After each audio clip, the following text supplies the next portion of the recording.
Okay, so let's talk about universal DH and the extra inning base runner rule. Currently, as we speak in Major League Baseball, the extra inning base runner rule is once a game goes extra innings, a runner is automatically placed at second for both teams in an attempt to either speed up the game or minimize the use of bullpen relievers, which is kind of tied into speeding up the game, and some other rules, so just to make it a little bit more efficient. And I'm sure it has something to do with TV coverage and whatever else. But uh, to me, in my view, I think there's a better way. And I'm by no means a baseball expert. One of these folks, but I'm a lifelong baseball fan, and I do appreciate everybody's feedback, and we're all knowledgeable fans on here. So I want to know what you think of my proposal.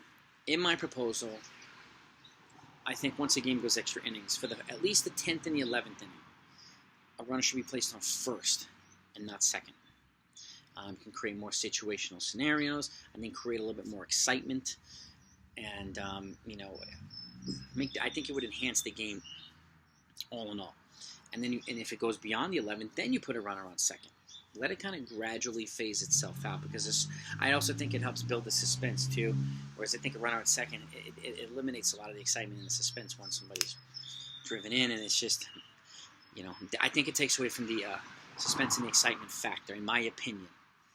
Which is why I think a runner on first for the 10th and 11th inning would be a better thing than on second immediately.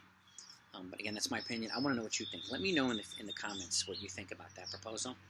And I think personally, I think would enhance the game overall. It would give more people opportunities to get in the game, particular bench players and stuff like that. So, a way of utilizing your entire bench and for managers. So I think it gives them more options. Now, regarding universal DH, personally, I'm a fan of universal DH.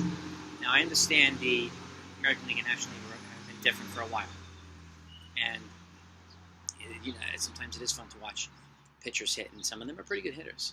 But at the same token, universal DH, in my opinion, if you want to, again, make the game more exciting, I would rather have another hitter on there than a pitcher batting up. Plus, it gives the teams an opportunity to bring in another hitter, either through a trade or free agency or spring training or whatever it is. And again, they work the counts differently than pitchers do.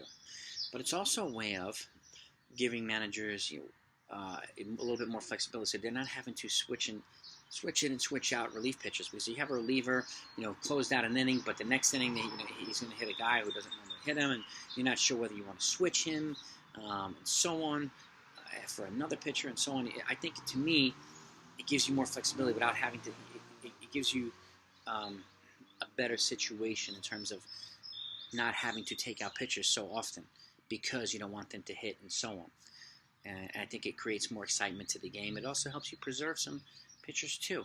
Plus, it gives you another bat.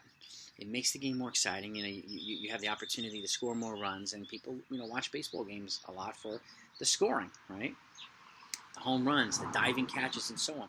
Not saying pitching isn't sexy. It's really fun to watch. I love watching dominant pitchers, whether you're a starter or a reliever. But at the same token, I think universal DH would create more excitement to the game. And keep it in mind too. Once you get this isn't basketball or football where you can come out of the game and come back in. Okay. Once the relief pitcher's out, or once the starter's out, they're out for the game. They're done.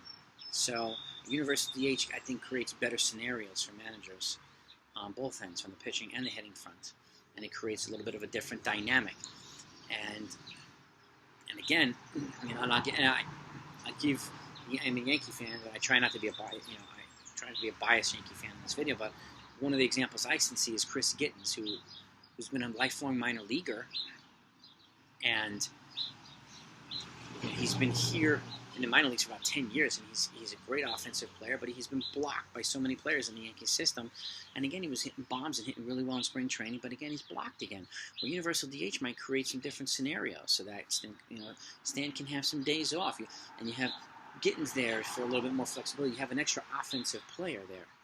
Not every team's going to take advantage of that. Some teams might need an extra pitcher, which is totally fine. But it gives managers a little bit more flexibility in terms of bringing in a hitter, taking out a hitter, and such, and who might be a little bit better situational hitter in this particular situation because that relief pitcher. And at the same time, it creates a balance. Teams that that want to use another pitcher, okay, but teams that want to use another hitter, now they can clash. That clash of the best against the best, instead of having to improvise. And quite honestly, pitchers that haven't hit for years or potentially decades in some cases, I don't see the point in having them go up there. I'd much rather have a hitter who can, whose odds at succeeding at the plate are much higher. So just as a pitcher's odds of succeeding at the mound are significantly higher than having a position player. And I know every now and then a position player comes in to pitch to save the bullpen when the team's losing 17-0 in the third. But really, I'd much rather see Gerrit or Jacob deGrom throwing 100-mile-an-hour heat than whoever, throwing a 46-mile-an-hour pitch whose every other pitch is going to be hit. So this is not a softball game. So that's my 2 cents on those things, the universal DH and the base runner rule and extra inning base runner rule. I think a transition, again, would help enhance the game in terms of the base runner rule, and I think universal DH would be much better for baseball as well, much more exciting. Give me your feedback in the comments down below. Your insights are always welcome. Whether you agree or disagree, doesn't matter. Your views are still important. They matter. And if you like content like this, I'm going to keep doing stuff like this. If you haven't seen my recent videos, I did a video on Trevor Bauer potential cheating scandal, the Mets potential cheating scandal, and so on and so forth. Not necessarily a scandal on the Mets side, but take a look at those videos. They're all in the description. And I also do post-game recaps. So if you want to see them, hit the subscribe button. If you haven't yet, hit the notification so that you know exactly when new videos come out. And I put new videos out almost every day now. So, but it's also helpful to the channel's growth. It lets other folks know that it exists. So, if you know other baseball fans, please share this with them as well. I appreciate all of your support. Aside from that, I'll be doing my recap tonight after the Yankee game. It's either going to come out tonight or tomorrow morning. If you want to see it, you know what to do. Have a good week. Thanks for watching. Talk to you next time.